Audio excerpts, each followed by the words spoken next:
I talk about 3D printers a lot because I like them and I think they're great. And I think for our hobby, everyone who plays tabletop games should have one. I'll come out and say it. I think you should. Just do it already! Which one you have is totally up to you. But when you think of 3D printers, generally you think of creating miniatures. You want those miniatures for Warhammer, for D&D, for whatever it is. And once you printed them out, well, what do you do with them then? Some of you paint them. Good job if you do. For those of you who don't, well, my last video will help you out with that if you haven't watched it yet. Check it out. It's the 15-minute challenge. But the real question is, what is Barbie without a dream house? What is He-Man without Castle Grayskull? What is Master Chief without his halo? We answer those questions today in our video about 3D printing terrain for your tabletop.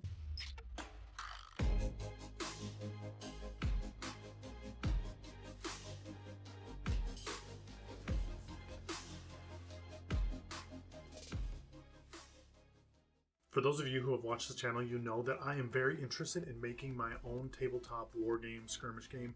Haven't really decided yet. And one of the things that I want to be a part of that is terrain.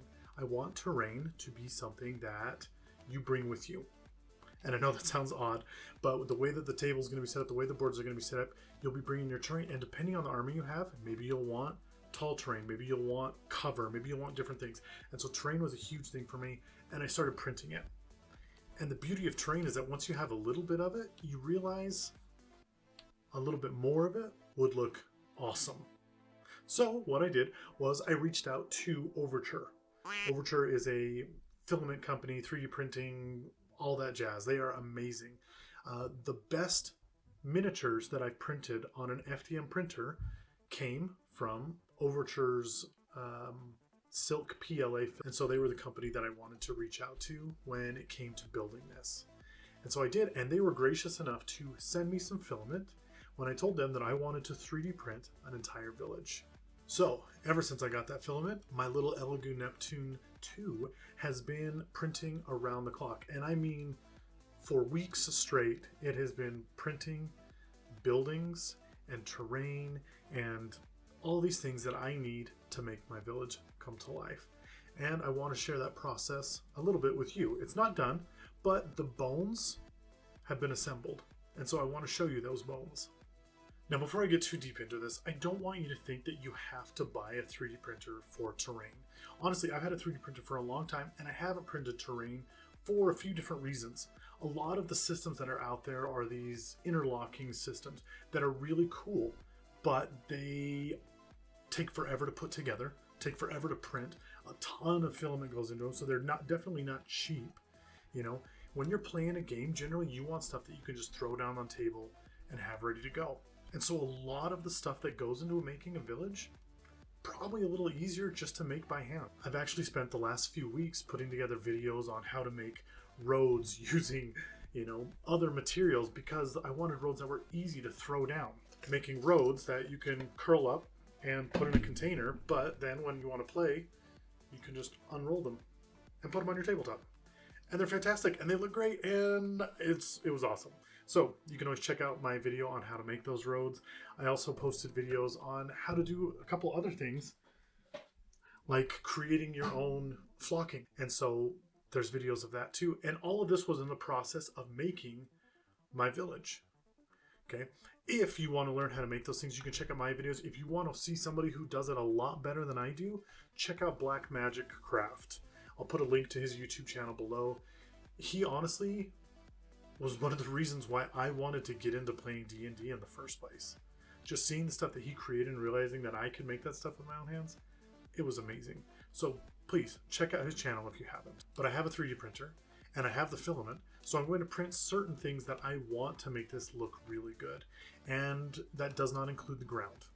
I'll be 3D printing buildings, I'll be 3D printing barrels and crates and beds and tables and things like that to make the village come to life. But ultimately, the ground is going to be stuff that I made by hand. And if you wanted to, you could make the buildings by hand. But for the game that I want to make, 3D printed terrain is going to be something that you're going to have. You're going to have to print on your own, and it'll be available to people. And so I wanted to start by getting a 4x4 board filled with houses and buildings and everything needed to make a tabletop game come to life. And so that's what I've done. So what are the ups and downs of using a 3D printer to print terrain? Well, a lot of this terrain, you have to find it. You have to find it somewhere. And everything that I have printed for my village was on Thingiverse, and it was free. So I downloaded the files, but you got to put them in your slicer. You got to print them. By the time everything's said and done, I will have used about 6 rolls of filament for this village.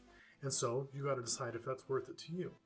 You know, whatever you're paying for filament, go ahead and times that by 6, and you'll know what your village is going to cost just for the building part of it. Math, math, math, math, math. But what I love about these buildings is that they're detailed. They are beautiful. They're modular, so they come apart. And so any part of the building can be entered and have a D&D party walk through it, or have a tabletop war game happen, have people shooting from the windows, do whatever you want. This village is a working, functional village for tabletop games, and it's sturdy. She is sturdy.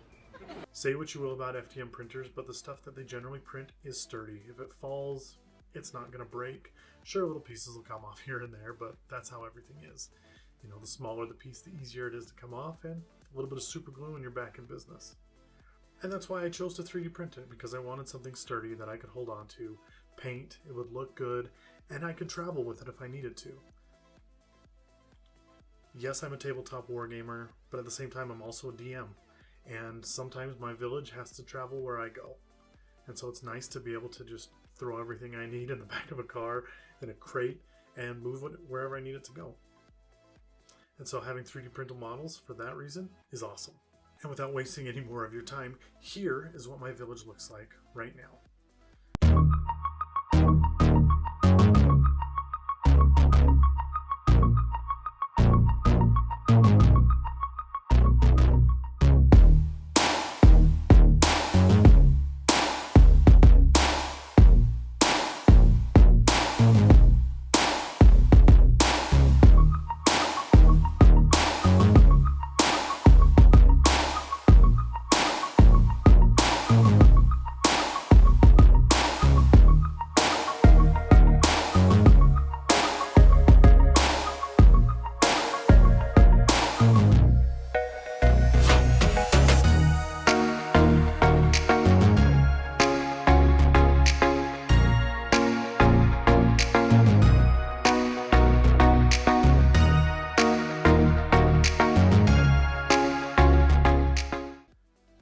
At the time I'm filming this, I am in the process of building my wizard's tower. I felt like my village had to have a wizard's tower. It's going to be 5 stories tall. Some of it's done, some of it's not. So what is done you'll see here, but the rest of it is, like I said, on my Neptune 2 printing as we speak. And with that being said, anyone out there who's looking for a starting printer, anything made by Elegoo is good. Their resin printers are great. Their FDM printers are great. I love them. Now, are they plug and play as much as some of the other ones? No, probably not. But for the price, they're awesome. If you're looking to get into it and you don't want to spend an arm and a leg, Elegoo is a perfect place to start. With that being said, I am relatively new to this hobby. Yes, I've been doing it for a couple of years, but most of the people out there, most of you have been doing it for a lot longer than that, before there were 3D printers for some of you. And so my question is, when did you get so old? what do you think? Is it worth 3D printing a village? Now that you know the technology's there, now that you've seen what I've been able to do in just a couple weeks, do you think it's worth it? Or is it still just a better idea to make it yourself?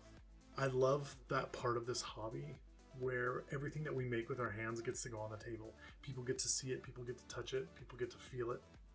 And it just brings the hobby to life so much more. But is it worth it? Is it worth buying a 3D printer just to print buildings? You know, obviously, if you want to print miniatures, yes, it's definitely worth it. But is it worth it for printing terrain? Printing trees, printing chests and chairs and things like that?